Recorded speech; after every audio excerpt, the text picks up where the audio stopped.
Hello കൂട്ടുകാരെ, എല്ലാവർക്കും നിജോസ് വേൾഡിൻ്റെ പുതിയൊരു വീഡിയോയിലേക്ക് സ്വാഗതം. എല്ലാവരും സുഖമായിട്ടിരിക്കുന്നെന്ന് വിശ്വസിക്കുന്നു. ഞങ്ങളിവിടെ സുഖമായിട്ടിരിക്കുകയാണ്. അപ്പോൾ എല്ലാവരും സന്തോഷത്തോടെയും ആരോഗ്യത്തോടെയും ഒക്കെ ഇരിക്കുക കേട്ടോ.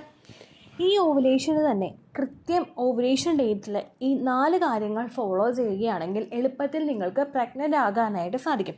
ഇത് ബാക്കിയുള്ള ഒരു ദിവസവും നിങ്ങൾ ചെയ്തിട്ടില്ല എങ്കിൽ കൂടി തന്നെയും കൃത്യം ഓവുലേഷൻ ഡേറ്റ് നിങ്ങൾക്ക് എന്നാണോ വരുന്നത് ആ ഒരു 24 hours എങ്കിലും നിങ്ങൾ ഈ ഒരു ടിപ്പ് പ്രോപ്പറായിട്ട് ഫോളോ ചെയ്യുകയാണെങ്കിൽ പ്രഗ്നൻ്റ് ആകാനായിട്ട് സാധിക്കും കേട്ടോ. അപ്പോൾ അതെന്തൊക്കെയാണെന്ന് നമുക്ക് നോക്കാം. വീഡിയോ നമുക്ക് സ്റ്റാർട്ട് ചെയ്യാം.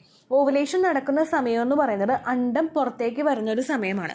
പുരുഷനെ സംബന്ധിച്ചിടത്തോളം ഏത് സമയത്ത് ഫിസിക്കൽ കോണ്ടാക്ട് ചെയ്താലും സ്ത്രീയെ പ്രഗ്നൻ്റ് ആക്കാനായിട്ടുള്ളൊരു കഴിവ് പുരുഷനുണ്ട്. പക്ഷേ സ്ത്രീകളെ സംബന്ധിച്ചിടത്തോളം അവർ പ്രഗ്നൻ്റ് ആകണമെങ്കിൽ അവരുടെ അണ്ഡാശയങ്ങളിൽ ഏതെങ്കിലും ഒന്നിൽ നിന്ന് അണ്ടം പുറത്തേക്ക് വരണം. ഓവുലേഷൻ നമുക്ക് നടക്കുന്നത് നമ്മുടെ മെൻസ്ട്രൽ സൈക്കിളിൻ്റെ ലെങ്ത് വെച്ചിട്ടാണ്. ഓരോ സ്ത്രീക്കും മെൻസ്ട്രൽ സൈക്കിളിൻ്റെ ലെങ്ത്തിൽ വ്യത്യാസം വരുന്നതിനനുസരിച്ചിട്ട് അവരുടെ ഓവുലേഷൻ നടക്കുന്ന ദിവസത്തിലും വ്യത്യാസം അനുഭവപ്പെടാം. ഓവുലേഷൻ നടക്കുന്ന ദിവസം വ്യത്യാസമുണ്ടെങ്കിലും ഏകദേശം ഓവുലേഷൻ കഴിഞ്ഞിട്ട് കൃത്യം ആ സമയത്ത് തന്നെ ബീജം സ്ത്രീ ശരീരത്തിലുണ്ടെങ്കിൽ മാക്സിമം ഒരു മണിക്കൂർ മതി നമുക്കവിടെ ഫെർട്ടിലൈസേഷൻ നടക്കാൻ വേണ്ടിയിട്ട്. ഫെർട്ടിലൈസേഷൻ എന്ന് പറയുന്നത് ബീജസങ്കലനമാണ്. അണ്ടവും ബീജവും തമ്മിൽ ചേരുന്ന ഒരു സിറ്റുവേഷൻ. ഫെർട്ടിലൈസേഷൻ നടക്കണമെങ്കിൽ ഒരുപാട് ഫാക്ടേഴ്സ് അവിടെ കൃത്യമായിട്ട് നടക്കണം. കാരണം നമ്മുടെ ശരീരത്തിനകത്തേക്ക് ഇജാക്കുലേഷൻ സംഭവിച്ച് സെമൻ പ്രവേശിക്കണം.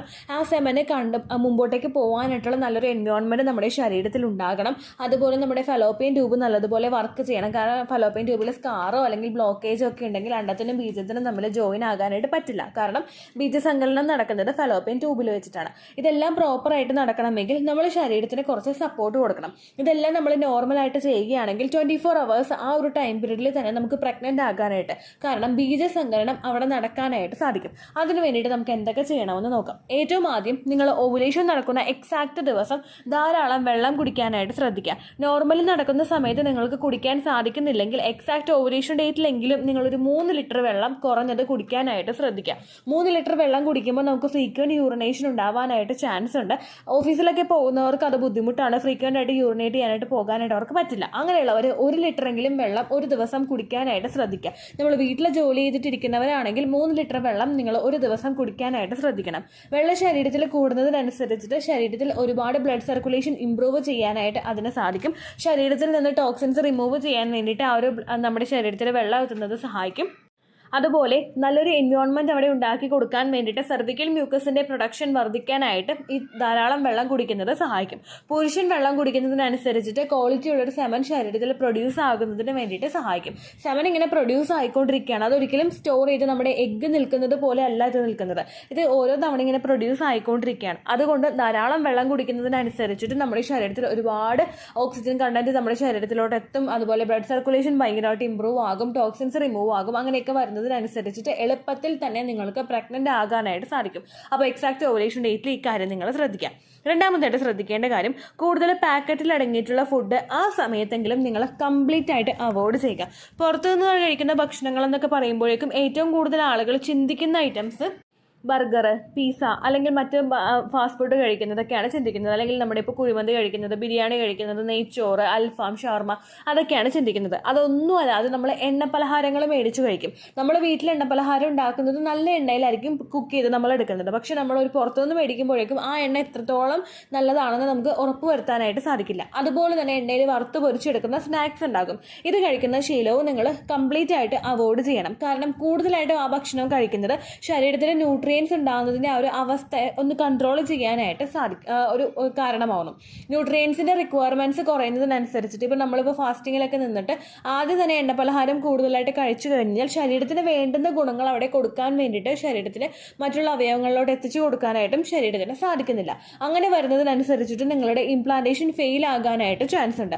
അതുകൊണ്ട് മാക്സിമം ഓവുലേഷൻ നടക്കുന്ന ദിവസങ്ങളിൽ നിങ്ങൾ കഴിക്കുന്ന ഭക്ഷണം അത്രത്തോളം നിങ്ങൾക്ക് ബെനിഫിറ്റ് തരുന്ന ഭക്ഷണങ്ങൾ മാത്രമായിരിക്കണം. പാക്കറ്റ് ഫുഡ്, അത് എന്ത് സ്നാക്സ് ആണെങ്കിലും എന്ത് ഓയിൽ ഫ്രൈ ചെയ്ത് അടക്കിയിട്ടുള്ള ഫുഡാണെങ്കിലും നിങ്ങൾ ഓവുലേഷൻ ദിവസങ്ങളിൽ അതിന് കംപ്ലീറ്റ് ആയിട്ട് നോ പറയാനായിട്ട് ശ്രദ്ധിക്കുക കേട്ടോ. അതുപോലെ ശ്രദ്ധിക്കേണ്ട കാര്യമാണ് ധാരാളം വെജിറ്റബിൾസ് എക്സാക്റ്റ് ഓവുലേഷൻ ഡേറ്റിൽ നിങ്ങൾ കഴിക്കാനായിട്ട് ശ്രദ്ധിക്കുക. ആ ദിവസം നിങ്ങൾ ഫുള്ളായിട്ട് ഹെൽത്തി ആയിട്ട് ആക്കാൻ വേണ്ടിയിട്ട് നിങ്ങൾ ശ്രദ്ധിക്കുക. കാരണം അണ്ടവും ബീജവും തമ്മിൽ ജോയിൻ ആയി കഴിഞ്ഞു കഴിഞ്ഞാൽ ആ ഒരു പ്രവർത്തനം അവിടെ നടന്നിട്ട് വേണം ബാക്കിയുള്ള കാര്യങ്ങൾ മുൻപോട്ടേക്ക് പോകാൻ വേണ്ടിയിട്ട്. അത് ജോയിൻ ആവണമെങ്കിൽ ജോയിൻ ആകാൻ പാകത്തിനുള്ള ഒരു കപ്പാസിറ്റി വേണം, നല്ലൊരു എൻവയോൺമെൻറ്റ് വേണം. കഴിഞ്ഞ ദിവസം ഞാൻ നമുക്ക് 1 മന്തിൽ ചെയ്യാൻ പറ്റുന്ന ഒരു ഡയറ്റ് പ്ലാനിനെ പറ്റിയിട്ട് വീഡിയോസ് ചെയ്തിട്ടുണ്ടായിരുന്നു. അതിൽ ഏറ്റവും കൂടുതൽ സംസാരിച്ചത് നമ്മുടെ ഗ്രീൻ ലീഫി വെജിറ്റബിൾസിനെ പറ്റിയിട്ടും മറ്റുള്ള ഗ്രീൻ വെജിറ്റബിൾസിനൊക്കെ പറ്റിയിട്ടാണ് കേട്ടോ. അതിലൊരുപാട് കാൽസ്യം ഉണ്ട്, ആൻറ്റി ഓക്സിഡൻസ് ഉണ്ട്, അയേൺ ഉണ്ട്, ഫോളേറ്റ് ഉണ്ട്. ഇതെല്ലാം നമ്മുടെ ഫെർട്ടിലിറ്റി ഇൻക്രീസ് ചെയ്യാൻ വേണ്ടിയിട്ട് സഹായിക്കുന്നവയാണ്. ഈ ആൻറ്റി ഓക്സിഡൻസ് ആണ് നമുക്ക് സെൽ ഡാമേജ് വരുന്നത് പ്രിവെൻറ്റ് ചെയ്യുന്നതിന് വേണ്ടിയിട്ട് സഹായിക്കുന്നത്. സെൽ ഡാമേജ് ഉണ്ടാവുകയാണെങ്കിൽ ഇൻ കേസ് നിങ്ങൾക്ക് ബീജസങ്കലനം നടന്നു കഴിഞ്ഞിട്ടുണ്ടെങ്കിൽ തന്നെ ആ ഫെർട്ടിലൈസ്ഡ് ആയിട്ട് വരുന്ന ആ ഒരു എംബ്രിയോയ്ക്ക് ക്വാളിറ്റി ഉണ്ടാവില്ല. അതിൻ്റെ സെൽ ഡാമേജ് ഉണ്ടെങ്കിൽ അതിന് സർവൈവ് ചെയ്ത് മുൻപോട്ടേക്ക് പോകാൻ പറ്റില്ല. ഹാർട്ട് ബീറ്റ് നിന്ന് പോകും, അല്ലെങ്കിൽ മറ്റുള്ള ഗ്രോത്ത് പുറകോട്ടായി പോകും. ഇങ്ങനെ പല ബുദ്ധിമുട്ടുകൾ ഉണ്ടാവാനായിട്ട് ചാൻസ് ഉണ്ട്. അപ്പോൾ ആ ദിവസം നിങ്ങൾ കൃത്യമായിട്ടും ഹെൽത്തി ആയിട്ടും ക്രമീകരിക്കാനായിട്ട് ശ്രദ്ധിക്കുക. രാവിലെ എന്തെങ്കിലും പയറുവർഗ്ഗങ്ങൾ കൂട്ടി നിങ്ങൾ ഫുഡ് കഴിക്കാനായിട്ട് ശ്രദ്ധിക്കുക. ഉച്ചയ്ക്ക് നല്ലതുപോലെ വെജിറ്റബിൾസ് അടങ്ങിയിട്ടുള്ള ഫുഡ് നിങ്ങൾ കഴിക്കാനായിട്ട് ശ്രദ്ധിക്കുക. ചോറിൻ്റെ അളവ് കുറച്ചിട്ട് ഹെൽത്തി ആയിട്ടുള്ള കറിയുടെ അളവ് നിങ്ങൾ കൂട്ടാനായിട്ട് ശ്രദ്ധിക്കുക. വൈകുന്നേരമാണെങ്കിലും നിങ്ങൾ പ്രോപ്പറായിട്ട് നട്ട്സോ അതല്ലെങ്കിൽ മറ്റുള്ള എഗ്ഗ് ബോയിൽ ചെയ്തത് കഴിക്കുന്നതോ പാല് കുടിക്കുന്നതോ ഒക്കെ നല്ലതാണ്.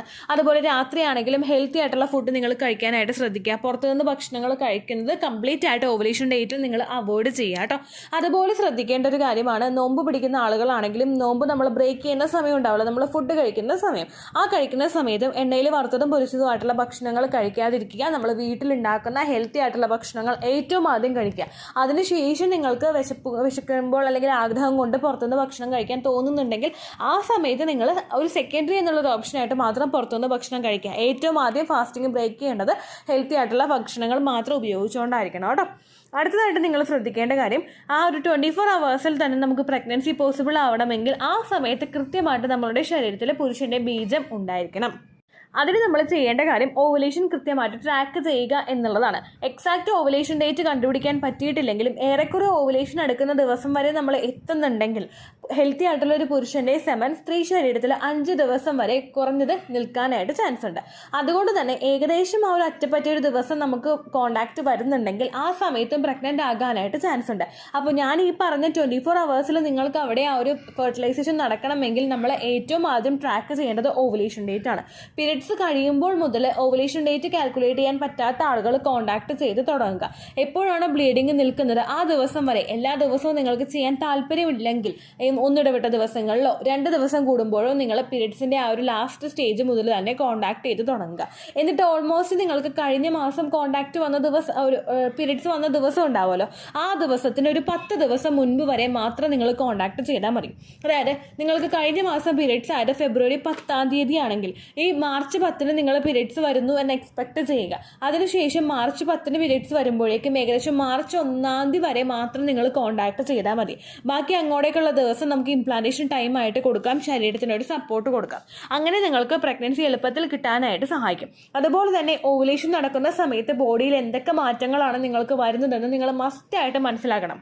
പീരിയഡ്സ് റെഗുലർ ആണെന്ന് വിചാരിച്ചിട്ട് ഓവുലേഷൻ കൃത്യമായിട്ട് നടക്കുമെന്ന് നിങ്ങൾ തെറ്റിദ്ധരിക്കാനായിട്ട് പാടില്ല. കാരണം പല ആളുകൾക്കും PCOD ഉണ്ട്. നമ്മൾ ചിലപ്പോൾ ഫൈൻഡ് ഔട്ട് ചെയ്യുന്നത് കുറേ അങ്ങോട്ട് നീണ്ടു പോയിട്ടായിരിക്കും. പീരിയഡ്സ് ചിലപ്പോൾ വരുന്നുണ്ടാകും, പക്ഷെ അത് വെച്ചിട്ട് നമുക്ക് ഓവുലേഷൻ നടക്കുന്നുവെന്ന് കംപ്ലീറ്റ് ആയിട്ട് മനസ്സിലാക്കി വെക്കരുത് കേട്ടോ. ഓവുലേഷൻ നടക്കുമ്പോൾ നമുക്ക് ശരീരത്തിൽ ഒരുപാട് ലക്ഷണങ്ങൾ കാണാനായിട്ട് സാധിക്കും. അതിലേറ്റവും പ്രധാനപ്പെട്ടതാണ് ഓവുലേഷൻ ഡിസ്ചാർജ്. പച്ചമുട്ടയുടെ വെള്ള പോലെയുള്ള ഡിസ്ചാർജ് നിങ്ങൾക്ക് വരുന്നുണ്ടോ എന്ന് നോക്കുക. അതുപോലെ ബ്രസ്റ്റിൽ ചേഞ്ചസ് ഉണ്ടോ, ലോവർ അബ്ഡോമനിൽ പെയിൻ ഉണ്ടോ, ഇങ്ങനെയുള്ള കാര്യങ്ങൾ, സെക്സ് ഡ്രൈവ് നിങ്ങൾക്ക് കൂടുന്നുണ്ടോ, ഈ കാര്യങ്ങളെല്ലാം നിങ്ങൾ മോണിറ്റർ ചെയ്യുക. ഇതൊന്നും വ്യത്യാസം നിങ്ങൾക്ക് വരുന്നില്ലെങ്കിലും നിങ്ങൾ ഓവുലേഷൻ ടെസ്റ്റ് കിറ്റ് യൂസ് ചെയ്ത് നോക്കുക. ഓവുലേഷൻ ടെസ്റ്റ് കിറ്റിലും പോസിറ്റീവ് റിസൾട്ട് കിട്ടുന്നില്ലെങ്കിൽ പിന്നെ നിങ്ങൾ വെയിറ്റ് ചെയ്ത് ഡോക്ടറെ കണ്ട് ഫോളിക്കുലാർ സ്റ്റഡി നടത്തണം. കാരണം ഗണ്ടം വളർന്നാൽ മാത്രമേ നമുക്കിവിടെ പ്രഗ്നൻസി കിട്ടുകയുള്ളൂ. പീരിയഡ്സ് മാത്രം വരുന്നുണ്ടെന്ന് അനുമാനിച്ച് നമ്മൾ ഇരുന്നിട്ട് കാര്യമില്ല കേട്ടോ. ഇതൊക്കെ നിങ്ങൾ കൃത്യമായിട്ട് ചെയ്ത് കഴിഞ്ഞാൽ ഏറ്റവും ലാസ്റ്റായിട്ട് നിങ്ങൾ ചെയ്യേണ്ട കാര്യമാണ് ഫെർട്ടിലിറ്റി എക്സസൈസുകൾ. ഫെർട്ടിലിറ്റി എക്സസൈസുകൾ ഫോക്കസ് ചെയ്യുന്നത് നിങ്ങളുടെ ബ്ലഡ് സർക്കുലേഷൻ വർദ്ധിപ്പിക്കാൻ വേണ്ടിയിട്ടാണ്. അങ്ങനെയുള്ള എക്സസൈസുകൾ for example butterfly exercise, leg up the wall exercise, മാലാസന, ബ്രിഡ്ജ് പോസ്, ഇങ്ങനെയുള്ള എക്സസൈസുകൾ നിങ്ങൾ ഫോളോ ചെയ്യുകയാണെങ്കിൽ 24 hours തന്നെ നിങ്ങൾക്ക് ഫെർട്ടിലൈസേഷൻ നടക്കും. പിന്നീട് അങ്ങോട്ടേക്ക് തുടർന്നും നിങ്ങൾ ടിപ്സ് ഫോളോ ചെയ്യുകയാണെങ്കിൽ സക്സസ്ഫുൾ ആയിട്ട് തന്നെ നിങ്ങൾക്ക് ഇംപ്ലാന്റേഷൻ നടക്കുകയും ചെയ്യും കേട്ടോ. അപ്പോൾ ഇത്രയുമാണ് കാര്യങ്ങൾ. നിങ്ങൾക്ക് ഈസിലി ഫോളോ ചെയ്യാൻ കഴിയുന്നവയാണ്. കാരണം ഒരുപാട് എക്സ്പെൻസീവ് ആയിട്ടുള്ള കാര്യങ്ങളൊന്നും അല്ലല്ലോ നമ്മൾ ഷെയർ ചെയ്തത്. അതുപോലെ നിങ്ങൾ ഒരുപാട് എഫേർട്ട് എടുക്കേണ്ടതുമായിട്ടുള്ള കാര്യങ്ങളല്ല ഷെയർ ചെയ്തത്. അപ്പോൾ ഇതെല്ലാം നിങ്ങൾ കൃത്യമായിട്ട് ഫോളോ ചെയ്യാനായിട്ട് ശ്രദ്ധിക്കുക. ഇതൊക്കെ ഫോളോ ചെയ്തിട്ട് ഒരുപാട് പേര് നമ്മുടെ ചാനലിൽ പ്രഗ്നൻ്റ് ആയിട്ടുണ്ട് കേട്ടോ. ഏറ്റവും വലിയൊരു ഹാപ്പി ന്യൂസ് ആണത്. ഒരുപാട് പേര് പ്രഗ്നൻ്റ് ആയിട്ടുണ്ട്. നിങ്ങൾക്കത് കാണണമെന്നുണ്ടെങ്കിൽ, സക്സസ് സ്റ്റോറീസ് ഓരോരുത്തർ ഷെയർ ചെയ്തത് ഏതൊക്കെയാണെന്ന് അറിയണമെന്നുണ്ടെങ്കിൽ, അവർ ചെയ്ത ടിപ്സ് ഏതൊക്കെയാണെന്ന് അറിയണമെന്നുണ്ടെങ്കിൽ ദിജോസ് വേൾഡ് എന്ന് നമ്മുടെ യൂട്യൂബിൻ്റെ സെർച്ച് ബാറിൽ അടിച്ചു കൊടുക്കുക. അതിനുശേഷം നമ്മുടെ ചാനലിൽ വന്നിട്ട് ആ ഒരു ബോട്ടിനടുത്തായിട്ട് തന്നെ കമ്മ്യൂണിറ്റി എന്ന് പറയുന്നൊരു ഐക്കൺ അവിടെ കൊടുത്തിട്ടുണ്ട്. അത് പ്രസ് ചെയ്ത് കഴിഞ്ഞാൽ നിങ്ങൾക്ക് ഓരോ ദിവസവും ഓരോരുത്തർ ഷെയർ ചെയ്യുന്ന സക്സസ് സ്റ്റോറീസ് കാണാനായിട്ട് സാധിക്കും കേട്ടോ. അതെല്ലാം നിങ്ങൾ കൃത്യമായിട്ട് ഫോളോ ചെയ്ത് കഴിഞ്ഞാൽ എളുപ്പത്തിൽ പ്രഗ്നൻ്റ് ആകാനായിട്ട് സാധിക്കും. Trust me. അപ്പോൾ ഇത്രയേ ഉള്ളൂ വീഡിയോ. എന്തെങ്കിലും സംശയം ഉണ്ടെങ്കിൽ നിങ്ങൾ കമൻസിൽ ചോദിക്കുക. പണ്ടത്തെ വീഡിയോയ്ക്ക് കമൻസ് ഇടുന്നവർക്ക് റിപ്ലൈ ലഭിക്കുന്നില്ലെങ്കിൽ ലേറ്റസ്റ്റ് ആയിട്ട് ഞാൻ ഏത് വീഡിയോ ആണ് അപ്ലോഡ് ചെയ്യുന്നത് അതിന് താഴെ കമൻറ്റ് ഒന്ന് കോപ്പി പേസ്റ്റ് ചെയ്യാനായിട്ട് ശ്രദ്ധിക്കുക കേട്ടോ. അതുപോലെ ഓവുലേഷൻ ഡേറ്റ് കാൽക്കുലേറ്റ് ചെയ്യാൻ സംശയം ചോദിക്കുന്നവർ എത്രയാണോ നിങ്ങളുടെ സൈക്കിൾ ലെങ്ത് അത് മെൻഷൻ ചെയ്യാനായിട്ട് ശ്രദ്ധിക്കുക.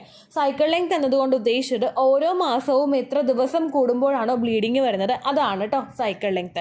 അപ്പോൾ കഴിഞ്ഞ മാസം നിങ്ങൾക്ക് 1-ാം തീയതിയാണ് ബ്ലീഡിങ് വരുന്നതെങ്കിൽ ഈ മാസം 2-ാം തീയതിയാണ് ബ്ലീഡിങ് വരുന്നതെങ്കിൽ 1-ാം തീയതിയെ ഡേ 1 ആയിട്ട് എടുത്തിട്ട് 2-ാം തീയതി വരെ എത്താൻ വേണ്ടിയിട്ട് എത്ര ദിവസമുണ്ടോ അത് എണ്ണി പറയുന്നതാണ് സൈക്കിൾ ലെങ്ത്.